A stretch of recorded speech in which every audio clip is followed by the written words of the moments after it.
Hey guys, I'm Mallory, but my friends call me Mel, and I'm not afraid of anything at all. That's why my life has changed so drastically. When I was a kid, I was a scaredy cat. I remember a time when my class and I went to the zoo.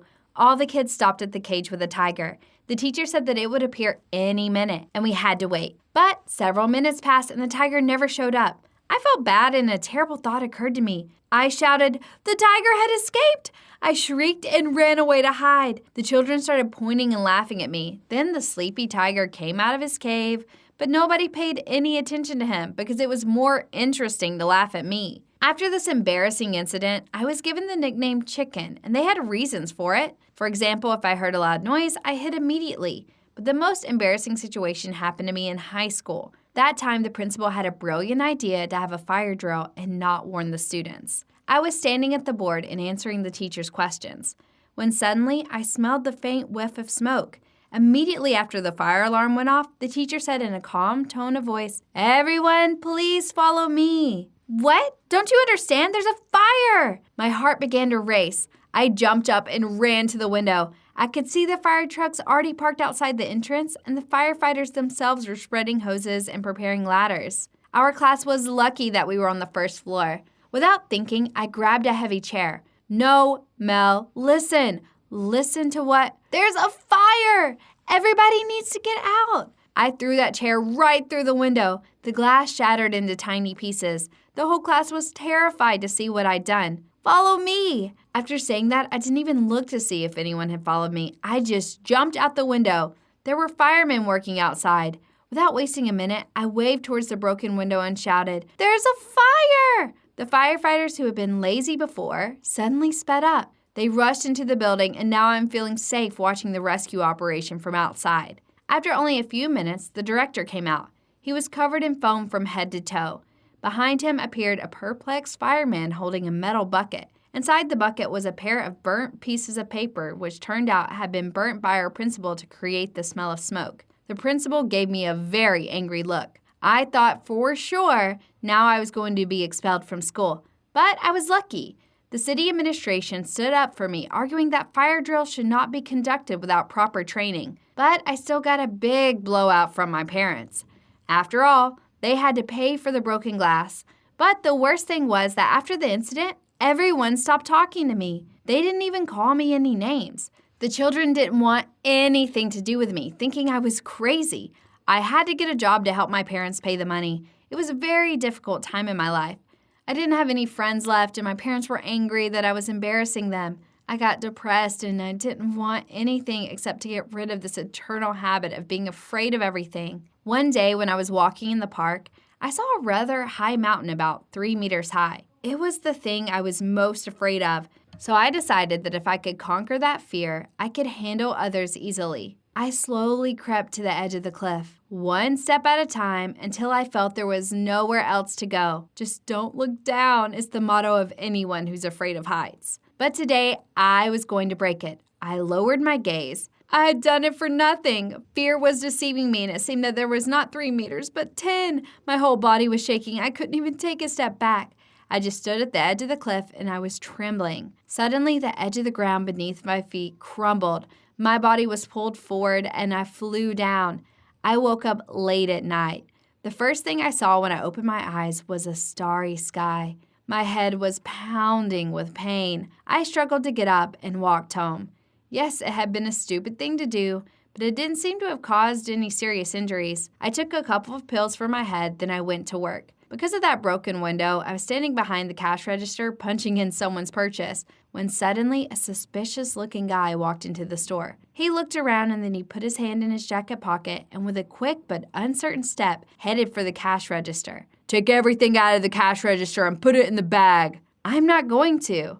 Then the man pulled out his gun and pointed it at me. "I'm not kidding. Put the money in the bag." I looked closely at the gun. I had already seen one of my brothers. He used to scare me with it. It looked like a real one, but it was just a toy. I answered in a calm voice, "Sir?" I pressed the panic button under my desk. "The police will be here soon. You better put your toy down and surrender." The robber became very nervous. Droplets of sweat appeared on his forehead. He took off, ran for the exit, and disappeared behind the doors of the store. He returned after a few minutes later, but he was already handcuffed. Behind him, I saw the police officers. One of them praised me for my courage. A little later, reporters arrived at the scene. They interviewed me. How did you manage to stay so calm? I just wasn't scared. Those words struck me like a bolt of lightning. I wasn't even afraid when he pointed the gun at my face. How is that possible? I'm afraid of everything in the world. There must be something wrong with me. And so it turned out, some scientists watched the report, and he was very interested in my atypical reaction to an armed robber. So the very next morning, the ringing could be heard in my room. Mallory Richards, I'm Professor Campbell. I saw the reward about the robbery you prevented, and I'd like to examine your brain. My brain? Exactly. Tell me, have you noticed anything strange about yourself lately? Yes, Professor, I really changed. If you're curious as to why this happened, come to the address today. I took my pen and began to write down the address of the research center.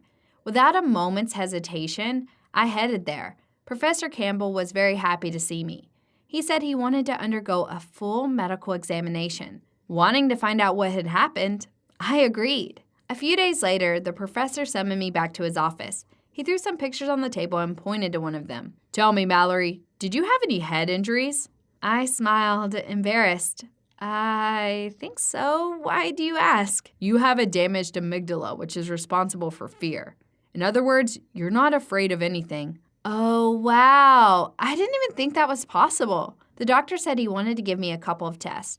He claimed it would be very helpful in his new research. I wonder what was wrong with me too, so I agreed. The professor and a group of scientists started in their own opinion with the simplest thing. They took me to an exotic animal store. Behind the glass walls of the aquarium sat huge snakes. Professor Campbell pointed to a small one. I shook my head and pointed to the biggest one. The salesman was very surprised, but he didn't argue.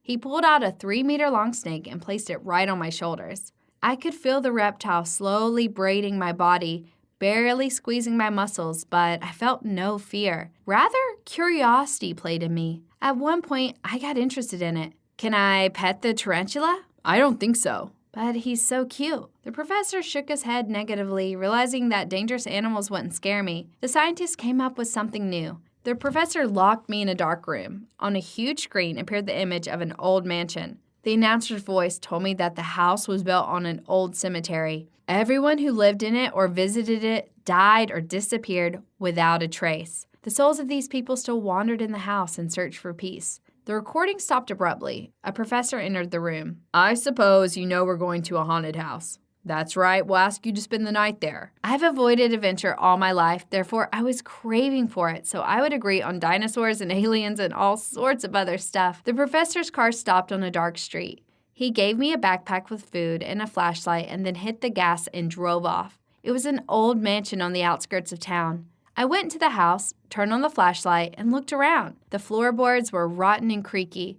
The windows were broken, which made the house awfully cold. There were cobwebs everywhere. To sum up, everything was as it would be in a haunted house. To be honest, I quickly got bored because there was nothing to do, so I just fell asleep on a small couch. I was awakened by a huge cuckoo clock. The cuckoo appeared and disappeared in the clock. It struck exactly 12 times, and it got a little uncomfortable. I heard a creaking sound. A man in a tuxedo was descending the stairs. The man held a tray in his hand with a lid on it. When he came down, I could see a faint white glow emanating from him. And best of all, he had no head there. I didn't know how to react logically. I should run, but why should I if I wasn't scared, so there was no danger from this ghost? I let the spirit get closer. He was already standing beside me. The headless ghost grabbed the lid and he lifted it. His own head was on the plate. I was very surprised and I wanted to know more about the creature. Then I reached out my hand to touch the ghost, but my fingers went through it, and the ghost began to shake like a bad picture on a TV. Suddenly, a light went on in the whole house, and a familiar voice came out. Okay, turn off the projection. That girl isn't afraid of anything. The ghost vanished as suddenly as it had appeared. From somewhere around the corner came the professor himself, Professor Campbell. What was that? We wanted to scare you a little, but it didn't work. The professor adjusted his glasses and asked me to be very careful. Without my instinct for self-preservation, I could put myself in grave danger. I took part in some more of Professor's research, which I hope will help people who have the uncontrollable fear I once had before I fell off a cliff. The professor advised me to look for an occupation where I would use my new abilities. I couldn't imagine what that might be until I saw an ad online for a stunt school. Well, of course that's where my fearlessness could come in handy. During the first lesson, without a second of doubt, I jumped from a height in a pile of cardboard boxes. The instructors, stuntmen with experience, opened their mouths with amazement. They said they had never seen such a brave girl. So, from Chicken, I was renamed Daredevil. And you know, I like that nickname a lot better. What's your biggest fear? Would you like to get rid of those fears? Tell us in the comments, and be sure to subscribe to the channel so you won't miss the next interesting story.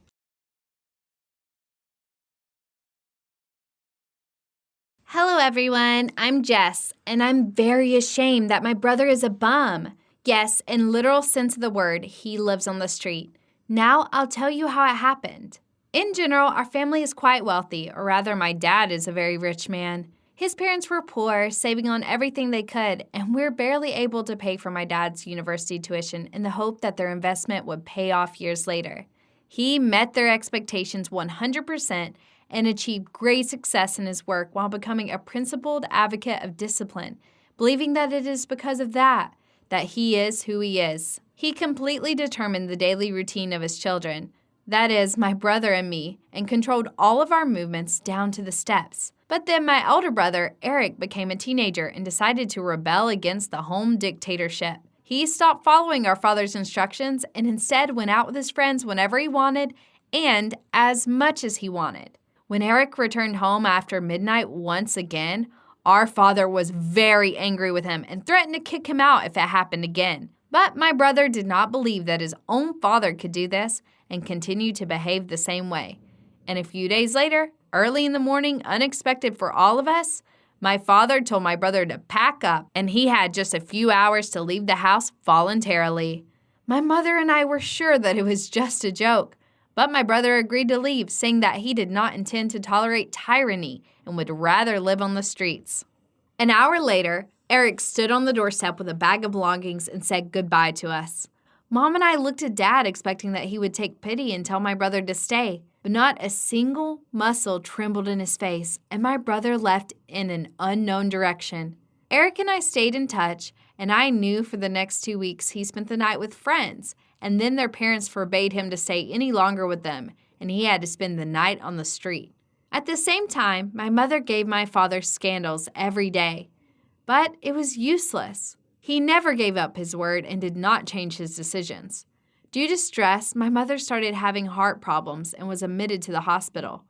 It was obvious that my father also regretted his decision, but his pride would not allow him to ask Eric to return. It was so obvious. Since my brother stopped attending the school after school, I had to go to a neighboring deprived area and bring him food. During our meetings, I asked him to go back to school, but each time he ignored such suggestions. He's as stubborn as his father. One day, I didn't find Eric in his usual place. It was so unexpected, and I was very scared, and even thought about telling my mother about it. But then I realized that in her condition, one shouldn't worry, so I decided to go in search of him myself. They called up every evening at 9 p.m., and before that time, I had to definitely find him. First of all, I began to interview all his acquaintances that I knew, but no one had heard anything about him for a long time and did not even know that he had been kicked out of the house. It turned out that he did not even talk about it with his friends with whom he'd stayed. Weird. But where could he go? My second guess was the skate park, where he often went when he skipped school. But even there, they told me they had not seen him for about a month. It seemed that leaving home greatly influenced him since he cut ties with all of his friends. Is it really our turn now? There were 3 hours before the call, and my last option was the police station, hospitals, and oh my God, morgues. It's scary even to pronounce this word, let alone calling them.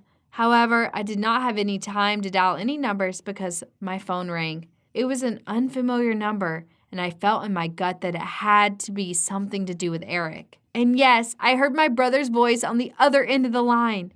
He said that he was detained for begging and asked to somehow gently tell my mother not to worry and then he just dropped the call and the connection was lost.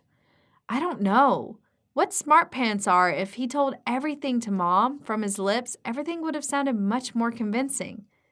But he had already used the right to a single call to call me, so I had to get him out of this. I went straight to the hospital, bought some fruit on the way, and when I got there, I started talking unnaturally to Mom, and she immediately realized that I was hiding something. I can't lie, so I told her everything, as it was right away. Mom immediately turned pale and started calling Dad so that he urgently went to the police and posted bail for Derek. He agreed reluctantly, and only for the sake of Mom's peace of mind. And we were on cloud 9 because we hoped for their reconciliation, but in fact, things only got worse. As soon as my brother saw my father, he said that from now on he did not want us to interfere in his life, so there was no need to pay bail for him, and asked him to tell Mom that for her peace of mind, he would call her once a week.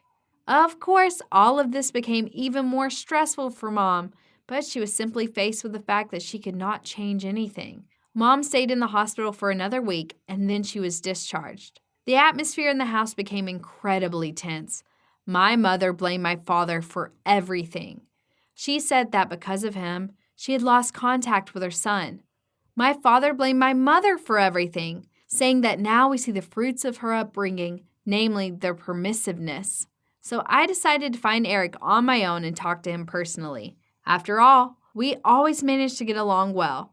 Only wandering around his acquaintances and his favorite habitants again did not bring any results. However, just a few days later at school, Eric's classmate approached me and asked if he had managed to join the group. What kind of group? What are you talking about?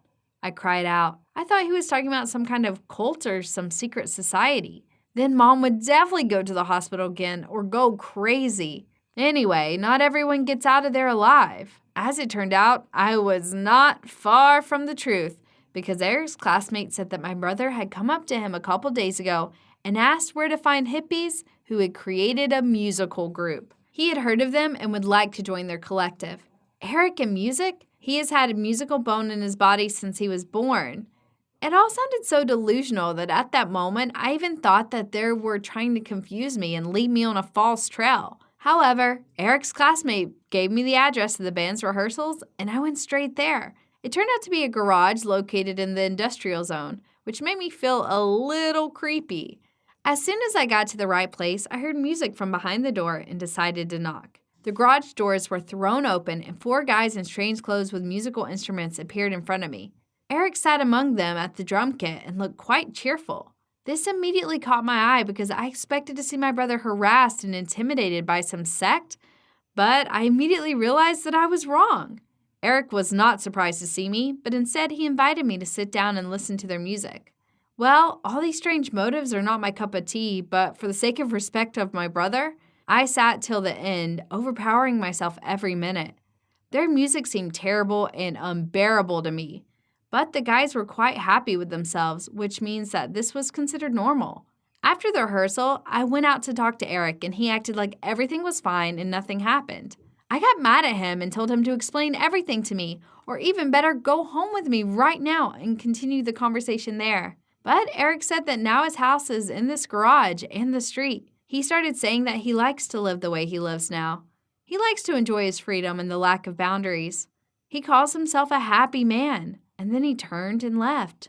Honestly, I was hoping that this was a one-man act and that soon he would change his mind and come home. Well, what should a young, not a stupid guy from a decent family do on the street? However, he did not change his mind, either a week or a month later when I came to him again and asked him to return. Mom, who begged him to change his mind and continue living at home with his family, also failed to change anything. Even my father's apologies couldn't change anything. Then we realized that this was not an act or an attempt to manipulate us. It's just that a person likes to live like this. Eric really blisses out on the fact that he's a bum and does not want to change anything. How is this possible? I do not know, but nevertheless, we hope that sooner or later he will come to his senses and return to us.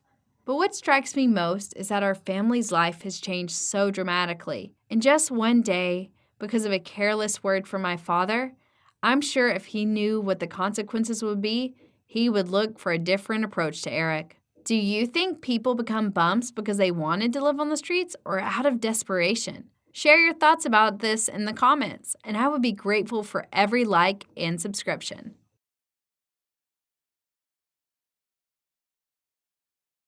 Hi, everyone. My name is Shirley, and I want to tell you a story about my grandmother. The thing is that she is a real prankster, and this brought my family a lot of trouble. It is worth starting with the fact that Granny Nana has always been a joker as well as the life and soul of any party.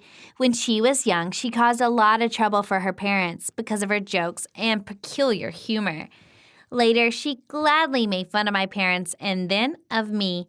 While my parents did not approve of such frivolous behavior of an old lady from time to time, I was delighted with her. However, my story begins under not very good circumstances. One day, Grandma Nana went to the hospital because of a heartache. Although her health quickly improved, doctors were reluctant to discharge her. Granny was so bored that we decided to give her a smartphone with internet access. To our surprise, Nana quickly learned how to use modern technology and soon even began to contact us via video calls. When we were finally allowed to pick up my grandma, the doctor said that she was an incredibly positive person. According to him, she laughed all day and watched something on the phone. We were happy for my grandma because she was no longer bored. During the first days when Nana returned home, something happened that made us get cautious. One early morning when I was getting ready for school, I was standing by the mirror and doing my hair. When my grandma came into my room, she greeted me with a smile, but then her face turned almost pale with horror. In a low, frightening voice, she asked me to stand still. Then my grandma told me that a large centipede was in my hair. I was terribly afraid of these bugs, so after hearing what my grandma said, I completely lost control. I started panicking and screaming loudly. I stopped only when I saw my grandma laughing out loud. Then I immediately realized that she was making a bad joke, and then I got very angry. Before, she did not allow herself to make such stupid jokes. However, this was not the hardest ordeal that day. When I came to school, one of my classmates suddenly froze and pointed a finger at me. He was screaming that I had a huge centipede in my hair. At that moment, I thought that such a coincidence just couldn't happen and began to ruffle my hair again. The rest of my classmates started laughing and filming me. I bought into this joke again. Burning with the shame and bewilderment, I ran away from school telling the teacher that I wasn't feeling well. This coincidence really shocked me. At home, I checked my hair once again for the presence of a terrible bug, but as you've already guessed, there was no centipede in it. For me, this day was already completely ruined, but my parents had good news and had dinner. They said that my grandmother's condition had significantly improved. She became more cheerful and completely stopped complaining about her health. For several weeks, it had been quiet in the house as Grandma began to go out more often and her craving for pranks became less intense. However, that soon changed when we received a letter about a lawsuit. From it, we learned with horror that my grandma was about to be presented with a large fine for causing moral damage. In defense, Nonna said that there was a misunderstanding and one person on the street did not like her joke. My parents were so angry that they forbade Grandma to go out until the trial. None of us could understand what was going on with Grandma, but her oddities just increased after house arrest. It was like a ghost had settled in our house. Something disappeared from their places and appeared in other rooms. The digital clock was constantly acting up and showing the wrong time. Sometimes the TV set would suddenly turn on. It scared me and my parents terribly, but my grandma behaved in an unusually quiet manner and did not seem to notice the chaos happening around us. Once, when I was rushed to turn off the TV again, I noticed something that I did not expect to see at all. Behind the stairs leading to the second floor, my grandma was hiding with the TV remote in her hands and her smartphone camera turned on. Being confused, I started talking to her. Nonna immediately put the phone away and quickly went to the second floor to her room. While coming to my senses after the shock, I immediately decided to have a serious talk with Grandma, but she pretended not to understand what it was all about. I was overwhelmed with anger because Nonna had gone too far with her jokes. I immediately went to tell my parents everything, but their reaction shocked me. My parents just didn't believe me. They said that my grandmother was already too old for such jokes. They argued that after she started having heart problems, she had more serious concerns than jokes. When I began proving otherwise, I made the situation even worse. Now my parents suspected me of organizing all the stupid pranks. Then I decided to watch my grandma and catch her red-handed. For several days in a row, I've been trying to follow her, but did not notice anything suspicious. However, strange things were continuing to happen in the house. My parents, thinking I was behind this, scolded me for what I had never done. The situation got to the point where I was threatened with house arrest if I did not stop the pranks. This made me so mad that I seized the moment and stole my grandma's phone to prove I was right. What I saw on the smartphone almost made me speechless. There were recorded all the strange things happening in our house, along with our reaction to them. I also found a video where I was gripped by panic while rifling through my hair in search of the centipede. This was all set up by Nana, and she posted it on the internet. I immediately rushed to my parents and showed them everything. Then we found her other pranks on social media. It turned out that the entire World Wide Web had been laughing at our family for several weeks. After seeing this, my mother could not hold it in, so she started crying out of frustration and resentment. We also found a video where my grandma, pretending to be a helpless old lady, unexpectedly frightened people. Some of them were laughing at this, while others didn't like her jokes at all.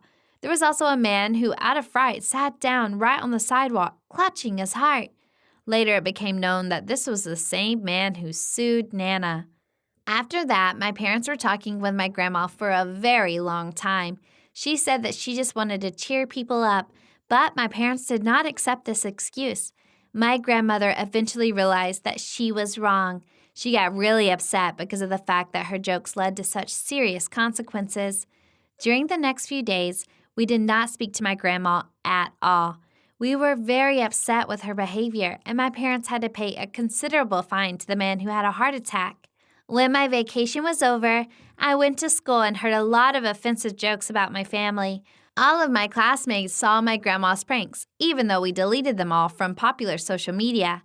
It was just impossible to communicate with my classmates, and I could hardly concentrate on my studies.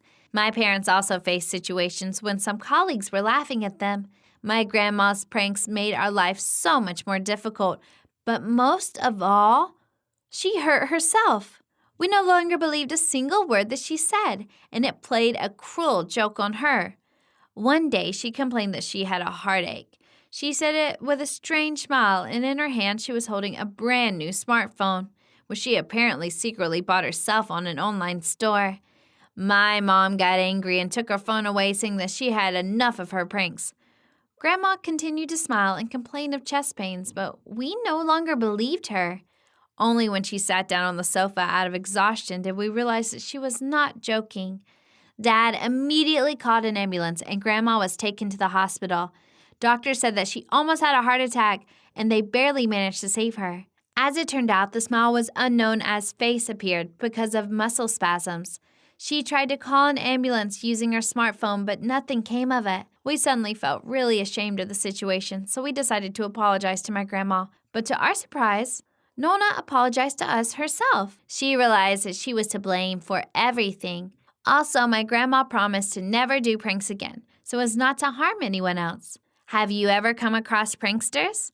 Give your answers in the comments, click on the thumbs up button below the video, and share it with your friends.